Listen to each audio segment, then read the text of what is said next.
After rejoicing yesterday with those of our children who have entered the glory of heaven, the saints, today the church prays for all those who, in the purifying suffering, what we call the purgatory, await the day when they will also be joined to the company of saints. And that's how these two feasts are related. And in addition to that,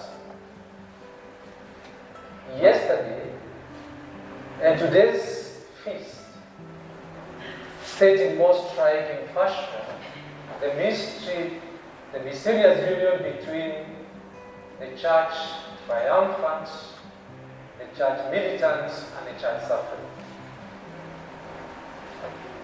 Today's feast emphasizes our belief that life does not end by death. There is something more. There is life after death, what we call the afterlife, or if you want, the resurrection. And therefore, today's feast reminds us of the temporality of our earthly lives. I was just watching a video clip from our chaplain, and it is written there, the reality of death. 3 words describe the life of every human person: suffering, death, and hope. Death is a reality. We may not talk about it often, but perhaps we know it. It is a reality. But perhaps we could expand this understanding and ask ourselves, is it the end? Is death the end of human life? It cannot be, because otherwise we are in the wrong place. Otherwise, the feast that we celebrate is misplaced. And as St. Paul says very clearly, without this hope, this belief, then our faith is futile. We would then expect that the readings of the day orient us towards this theme of suffering, death, and hope. And indeed, they have not disappointed us. Today we have a choice of readings. And I decided to choose the book of Job, and of course the Gospel of Matthew, chapter 5, which we read yesterday. So this will be a continuation of what we had yesterday.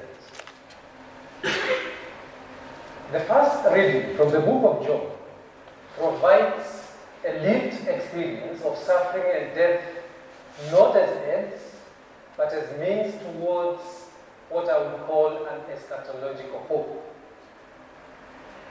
Job offers a subtle reference to the theme of resurrection. As you know, in the Old Testament, the theme of the resurrection is not apparent.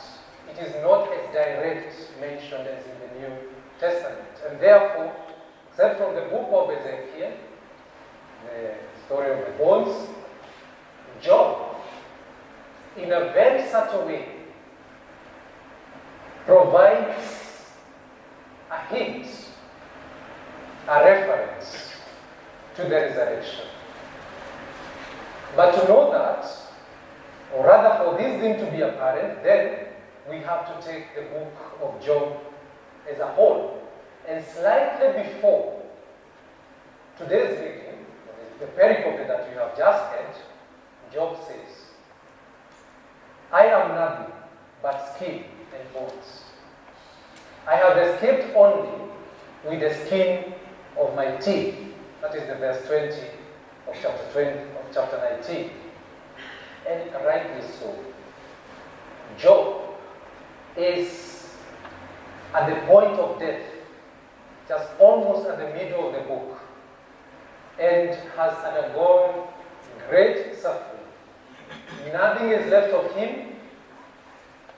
But now as we enter today's pericope, he says, he dares to say this word, my Redeemer lives, and in the end, my Redeemer will stand upon the earth.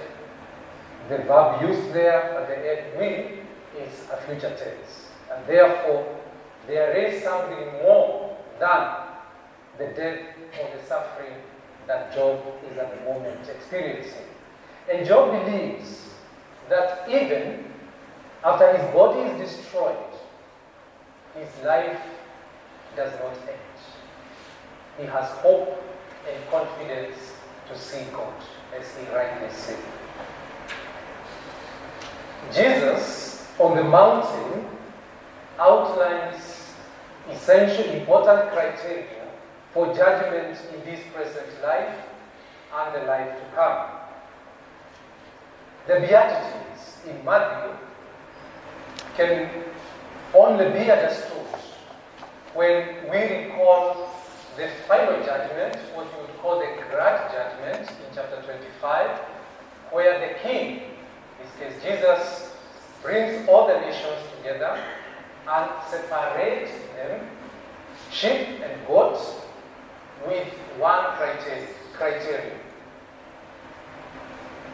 Those who have lived well the Beatitudes, they are put on one side, and the other ones, they are placed on the other side. And the criterion of belonging to the sheep side or to the goat side depends on how one truly lived or not the Beatitudes respectively. And thus, the Beatitudes are no longer historical reality, but an eschatological reality. And how do we know that? This is very clear from the language that Matthew uses, or rather, if you want, the way Matthew formulates the Beatitudes. He uses two main verbs, one in the present and one in the future. The present verbs, he says, blessed are, the verb are is present, which proceeds to the future tense, he says, for they will. Thus, the Beatitudes are expressions of what is already confirmed, what is present, what is the reality of us, the Christian community. However, we are not static beings. The cosmos is not our home because we await the beatific vision of the future. Thus, the future tense for the will is the second part of the Beatitude, indicates the reality of now and the future. It gives hope that at an appointed time, God will validate our blessedness. And therefore, dear friends, as we conclude and as we pray for the faithful departed today, Job mentors us by providing an important paradigm for our Christian life. A life that is punctuated by suffering, pain, and death. Nonetheless, suffering, pain, and death are cloistered with hope.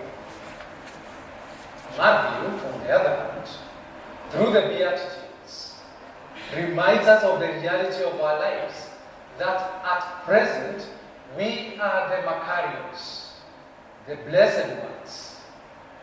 This present state does not capitulate or succumb to the demise of our physical bodies, but we await with great hope of inheritance, as the Beatitudes in the future tense says, for we shall.